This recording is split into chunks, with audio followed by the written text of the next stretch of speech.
Hi hello welcome to Adaab news. నేను సాయి. నిన్న అంటే 8వ తారీఖున నాగ చైతన్య శోభితా ధూళిపాల ఎంగేజ్మెంట్ జరిగింది. నాగార్జున ట్విట్టర్ వేదికగా అనౌన్స్మెంట్ చేశారు, ఇలా ఎంగేజ్మెంట్ జరిగింది అని చెప్పి. సో గతంలో సమంతతో బ్రేకప్ తర్వాత కానీ, సమంతతో డివోర్స్ తర్వాత కానీ నాగ చైతన్య మళ్ళీ తన కొత్త జీవితం ప్రారంభించే ప్రయత్నం చేశారు. నాగ చైతన్య శోభితా ధూళిపాల మరోసారి నాగ చైతన్య లవ్ మ్యారేజ్ వైపు ఇంట్రెస్ట్ చూపించారు. మళ్ళీ ఆయన లవ్ మ్యారేజ్ చేసుకున్నారు. ఎంగేజ్మెంట్ అయితే జరిగింది. పెళ్ళి ఎప్పుడు ఏంటి అనేది ఇంకా అఫీషియల్గా అనౌన్స్మెంట్ రాలేదు. సరే, ఇంతవరకు బాగానే ఉంది. ఇప్పుడే జస్ట్ ఎంగేజ్మెంట్ అయింది, ఇంకా పెళ్ళి ఎప్పుడు, తదితర వివరాలు ఏంటి, ఇవన్నీ ఏమి ఇంకా అప్పుడే రాకముందే మన పెద్ద మనిషి వేణుస్వామి గారు అప్పుడే నిన్నే మొదలుపెట్టారు వాళ్ళ డీటెయిల్డ్ జాతకం, వాళ్ళ పరిస్థితి ఎలా ఉండబోతుంది, వీళ్ళు కలిసి ఉంటారా లేదా ఏంటి అని. అసలు ఒక రకంగా చెప్పాలంటే నాగ చైతన్య సమంత విడిపోయినప్పుడు అందరికన్నా బాధపడినోళ్ళు, సంతోషపడినోళ్ళు రకరకాలు ఉంటారు కదా, వాళ్ళందరికన్నా ఎక్కువ సంతోషపడిన వ్యక్తి ఈ పెద్ద మనిషే కావచ్చు. ఎందుకంటే ఆయన చెప్పిన జాతకాలు ఏవి జరగట్లేదు కదా ఈ మధ్యకాలంలో. ఆయన కేసీఆర్ గెలుస్తారన్నాడు, ఓడిపోయాడు. జగన్ గెలుస్తాడన్నాడు, ఓడిపోయాడు.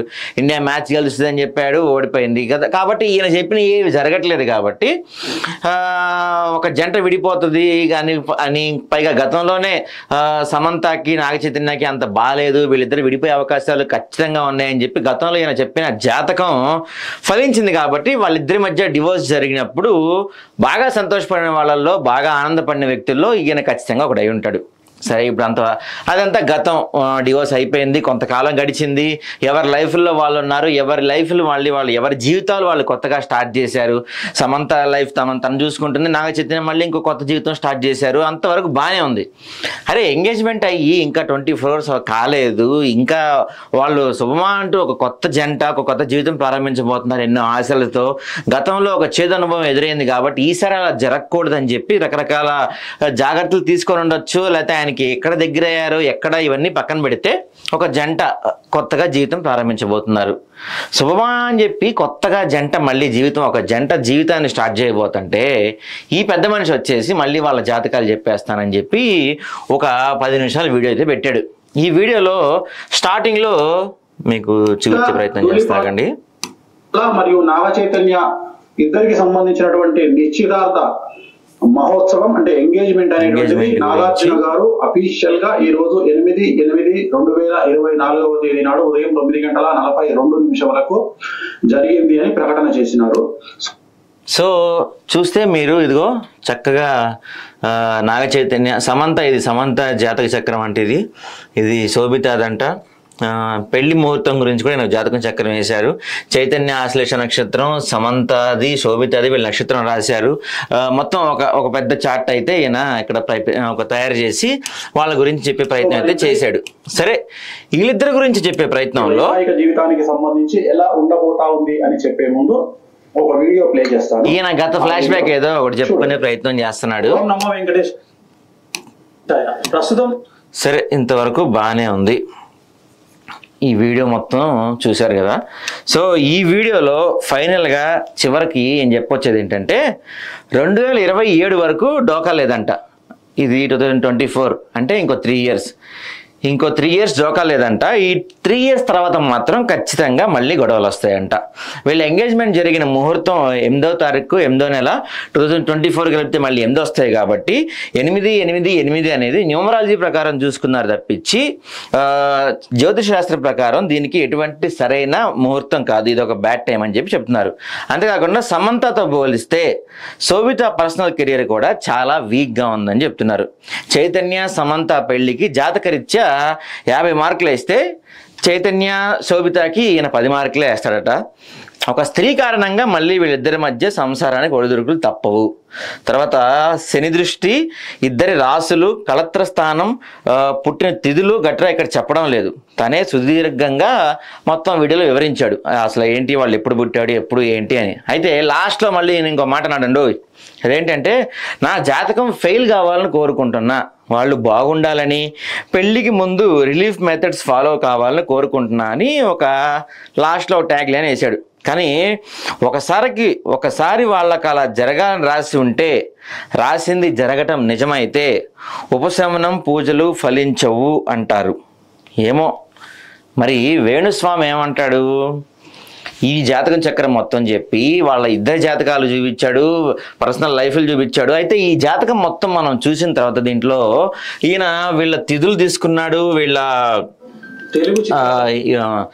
తిథులు, వీళ్ళ పుట్టిన తేదీలు ఎక్కడ చెప్పలేదు బయటికి. మరి అది సీక్రెట్ మెయింటైన్ చేద్దాం అనుకున్నాడు.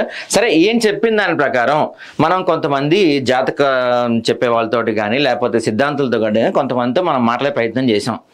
వాళ్ళు చెప్తుంది ఏంటంటే, ఏం చెప్పింది దాదాపుగా వాళ్ళు కూడా చెప్తున్నారు కరెక్టే, ఇంతవరకు బాగానే ఉంది. కానీ అన్నీ జరగాలని, చెప్పినవన్నీ అయిపోవాలని, జాతకం మొత్తం నిజమవ్వాలని ఎక్కడ రాసలేదు కదా. ఎందుకంటే గతంలో ఈ పెద్ద మనిషే కేసీఆర్ ఓడిపోతాడని చెప్పి, కేసీఆర్ ఖచ్చితంగా గెలుస్తాడు, మరోసారి కేసీఆర్ సీఎం అవుతాడని చెప్పాడు, జగన్ సీఎం అవుతాడని చెప్పాడు. అవేవి జరగలేదు కదా. అప్పుడు జరగనప్పుడు ఎందుకు జరగలేదయ్యా అంటే, వాళ్ళు రకరకాల పూజలు చేయించుకొని ఉంటారు, రకరకాల సిచ్యువేషన్స్. నేను అప్పుడు చెప్పా, ఇప్పుడు ఇలా చెప్పాను, ఎప్పుడు సెలబ్రిటీస్ గురించి కానీ రాజకీయాల గురించి కానీ జాతకాలు చెప్పను అన్న ఒక పెద్ద మనిషి గట్టిగా 1 month కూడా కాకముందే మళ్ళీ ఒక సెలబ్రిటీస్ జంట ఒకటి కొంచెం హాట్ టాపిక్గా ఒక మ్యారేజ్ ఇష్యూ జరగగానే ఈయన వచ్చేసి 3 సంవత్సరాల్లో వీళ్ళు విడిపోతారు, పూజలు చేయించుకోండి, తొందరగా మంచి పూజలు చేయించుకుంటే మీరు విడిపోరు అని చెప్పి వాళ్ళకు ఒక ఓపెన్ ఆఫర్, ఒక బెదిరింపు లాంటి ఒక ఈయన ఇండైరెక్ట్ మెసేజ్ పంపించారని చెప్పొచ్చు. ఎందుకంటే ఈ మధ్య మనం చూస్తున్న సోషల్ మీడియాలో కానీ హీరోయిన్స్ కానీ హీరోయిన్లకు కానీ కొంచెం తాంత్రిక పూజలు. అయితే ఇంకెప్పుడు జాతకాలు చెప్పను, ఇంకోసారి సినిమా వాళ్ళకి చెప్పను అన్న ఈయన ఇప్పుడు చెప్పాడు అర్జెంటుగా. ఈయన చెప్పింది ఎలా ఉందంటే, ఇప్పుడు ఈ మధ్య మనం సోషల్ మీడియాలో కానీ ఫేస్బుక్లో కానీ అన్ని చోట్ల చూస్తున్నాం, ఈయన కొంతమంది హీరోయిన్లతో తాంత్రిక పూజలు లైక్ మద్యం పోయిస్తూ కానీ మాంసం పెడుతూ కానీ ఇలాంటి పూజలు చేయిస్తున్నారు. తాంత్రిక పూజలు తప్పని నేను చెప్పట్లేదు, పూజల్లో రకరకాల విధానాలు ఉంటాయి, ఎవరి విధానాల్లో వాళ్ళ పూజలు జరుగుతాయి. ఒక్కొక్క క్షేత్రంలో ఒక్కొక్క అమ్మవారికి ఒక్కొక్క చోట ఒక్కొక్క విధానాలు పూజలు అనుసరిస్తారు. సో నేను పూజల గురించి ఇక్కడ ఎటువంటి మాటలు చెప్పట్లేదు. ఇప్పుడు ఈయన చెప్పింది ఎలా ఉందంటే, ఇప్పుడు సపోజ్ మనకి ఏదైనా ఒక డిసీజ్ వచ్చింది అనుకోండి, ఆ డిసీజ్కి మెడిసిన్ నా ఒక్కడి దగ్గరే ఉంది, కానీ నా దగ్గరికి రమ్మంటలేదు, మీరు ట్రీట్మెంట్ చేయించుకోండి మీరు అని చెప్తున్నాడు. అంటే ఈయన రకంగా చెప్పాలంటే నాగార్జున ఫ్యామిలీకి ఒక ఓపెన్ వార్నింగ్ ఇచ్చారని చెప్పుకోవచ్చు. మీరు కనుక తొందరగా వీళ్ళకి పూజలు చేయించుకోకపోతే వీళ్ళు మరోసారి విడిపోతారు, అంటే నాగ చైతన్యకి మరోసారి డివోర్స్ అయ్యేది కనబడుతుందని చెప్పి ఈయన చెప్తున్నాడు. అంటే ఇండైరెక్ట్గా ఏం చెప్తుంది ఏంటంటే, నా దగ్గర రండి, నేను మీకు పూజలు చేస్తాను, 10 కోట్లు 20 కోట్లు తీసుకురండి, కామాఖ్య తీసుకెళ్తాను, లేకపోతే ఇంట్లోనే ఒక పెద్ద ఎత్తున పూజ చేయిస్తానని చెప్తున్నారు. ఇంతవరకు బాగానే ఉంది. అంటే ఈయన జరగబోయేది ఇది జరగబోతుంది, ఇది అయిపోబోతుంది అని చెప్పి వాళ్ళని పూజలకు పిలిచి ఒక రకంగా ఇది ఒక బ్లాక్మెయిల్ అని చెప్పచ్చు. సరే, మరి ఇంత గొప్ప వ్యక్తి ఇలా ముందే ఒక హీరోయిన్ విడిపోతారు అని చెప్పగలిగే వ్యక్తి మొన్న వయనాడులో అంత పెద్ద ప్రమాదం జరిగింది కదా, మరి అప్పుడు ముందే ఎందుకు చెప్పలేదు? ఈయన ఇలా జరగబోతుంది, ముందే అక్కడ జాగ్రత్తలు తీసుకోండి, ముందే పూజలు చేయండి, లేకపోతే సంథింగ్ ఇంకేదో చేయండి, అక్కడ జరగబోతుంది అని చెప్పి ఎందుకు ఈయన చెప్పలేదు?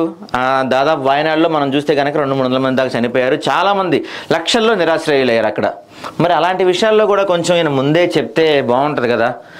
ఒక సెలబ్రిటీ గురించి, ఒక సెలబ్రిటీ వాళ్ళ గతంలో కొన్ని చేదు జ్ఞాపకాలు దాటుకొని ఇప్పుడే కొత్త జీవితం ప్రారంభిస్తున్న ఒక జీవితం, ఒక వాళ్ళ పర్సనల్ లైఫ్లోకి వెళ్ళిపోయి రేపు వాళ్ళ గురించి ఏం జరుగుతుందో చెప్తా అని చెప్పి నిన్న ఒక వీడియో పెట్టేసి ఇవాళ ఏం జరుగుతుందో, 3 సంవత్సరాల తర్వాత ఏం జరగబోతుందో, వాళ్ళు విడిపోబోతున్నారు, వాళ్ళ మధ్య గొడవలు అవ్వబోతున్నాయి, ఇది అని చెప్పేసిన వ్యక్తి మరి రాబోయే ప్రకృతి విపత్తుల గురించి, అంతకుముందు వచ్చిన కరోనా గురించి కానీ లేకపోతే ఇంకా రాబోయే కొన్ని డేంజరస్ జ్వరాల గురించి కానీ, ఇప్పుడు చాలామంది డెంగ్యూ వాటితో బాధపడుతున్నారు, వాటి గురించో ప్రకృతి విపత్తుల గురించో లేకపోతే ఎన్నో దేశాల మధ్య యుద్ధాలు జరుగుతున్నాయి, వీటి గురించో ఇంకేమన్నా చెప్పొచ్చు కదా ఈయన. పాపం ఇప్పుడు మొన్న శ్రీలంకతో మన వాళ్ళు ఇండియా వాళ్ళు 3 వన్డే సిరీస్ ఓడిపోయారు. ఒలింపిక్స్లో చూసుకుంటే ఇండియాకి ఒక్క గోల్డ్ మెడల్ కూడా ఇంతవరకు రాలేదు. పాపం వాళ్ళందరూ థర్డ్ ప్లేస్ కూడా రాకుండా 4th ప్లేస్లో అట్లా ఉండిపోయారు, చాలామంది ఉన్నారు.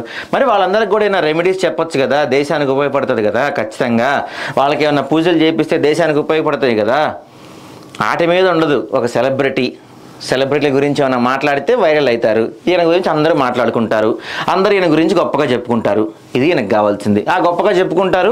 ఇందులో కొంతమంది ఎవరైనా భయపడిన వాళ్ళు ఉన్నా అయ్యో ఎందుకని చెప్పి ఈయన దగ్గరికి వెళ్ళి, స్వామి మాకు పూజ చేయండి, మీకు ఎంత కావాలంటే అంత ఇస్తాం, మా వాళ్ళు బాగుండాలి అని చెప్పి మళ్ళీ ఈయన దగ్గర పూజలు చేయించుకోవడానికి ఈయన దగ్గరికే వెళ్తారు. సో ఎటొచ్చి ఇది ఇప్పుడు వాళ్ళు విడిపోయినా వాళ్ళు కలిసి ఉన్నా ఈయనకి ప్లస్ అవుతుంది తప్ప వాళ్ళకేమీ జరిగిద్దని అనుకోవట్లా. ఖచ్చితంగా వాళ్ళకి ఏమన్నా జాతక లోపాలు ఉంటే వాళ్ళు చూపించుకుంటారు. వాళ్ళు ఎందుకంటే శోభిత కూడా ఒక బ్రాహ్మణ కుటుంబానికి చెందిన అమ్మాయి కాబట్టి వాళ్ళకి నియమాలు తిథులు అన్నీ తెలిసే ఉంటాయి. వాళ్ళు న్యూమరాలజీ ప్రకారం ఫాలో అయ్యి ఉండొచ్చు, అంత మాత్రాన అది తప్పు అని చెప్పి మీరు ఎలా చెప్తారు వేణుస్వామి గారు? కాబట్టి మొన్నే కదా 1 month బ్యాక్ కదా మీరు చెప్పారు ఇంకోసారి సెలబ్రిటీల గురించి సినిమా వాళ్ళ గురించి పొలిటికల్ గురించి ఇలాంటి జాతకాలు చెప్పను అని చెప్పిన మీరు మళ్ళీ ఎందుకు ఇప్పుడు వచ్చారు? సరే మీ పర్సనల్ అది జాతకాలు చెప్పాలనుకున్నారంటే వాళ్ళ పర్సనల్గా చెప్పండి, వాళ్ళకి ఫోన్ చెప్పండి.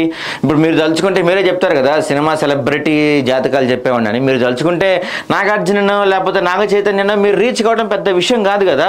ఇలా ఒక ఫేస్బుక్లోనో ఒక సోషల్ మీడియాలోనో వీడియో పెట్టి దాని గురించి అందరూ మాట్లాడుకునేలాగా మీకు 4 బేరాలు వచ్చేలాగా చేసుకోవడం కోసమే కదా అదంతా. మీరు జాతకాలను ఎందుకండి ఇలా మీరు తప్పుదోవ పట్టిస్తున్నారు? మీ వల్ల ఖచ్చితంగా మీ వల్ల ఇంకో 10 మంది 20 మంది జాతకాల గురించి కానీ హిందూ ధర్మం గురించి కానీ తిట్టుకునే పరిస్థితి ఈరోజు వస్తుంది.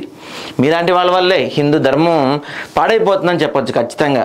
జాతకాల గురించి మీరు ఇలా ఓపెన్గా ఎవరి సీక్రెట్స్ వాళ్ళకు ఉంటాయి, ఎవరి పర్సనల్ లైఫ్ వాళ్ళకు ఉంటుంది. వాళ్ళ పర్సనల్ లైఫ్ గురించి ఇలా ఓపెన్గా జాతకం చెప్పి రైట్ మీకు ఎవరు ఇచ్చారు? సో ఖచ్చితంగా మీరు జాతకాలు చెప్పండి. వాళ్ళు విడిపోయేది ఉన్నా లేకపోతే వీడి కాకపోతే ఇంకెవరన్నా విడిపోయేది ఉన్నా లేకపోతే వాళ్ళకి ఏమన్నా హెల్త్ ఇష్యూస్ రాబోతున్నా మీరు జాతకాలు చెప్పండి. అయితే వాళ్ళకి పర్సనల్గా చెప్పండి. ఇలా సోషల్ మీడియా ప్లాట్ఫామ్ వేదికగా న్యూస్ ఛానల్స్ వేదికగా చెప్పే ప్రయత్నం చేయకండి. లేదు నేను ఇలా చెప్దాను అనుకుంటే అన్నీ చెప్పండి.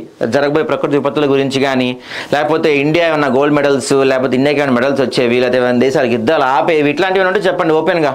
అందరం వింటాం, అందరం ఫాలో అవుతాం.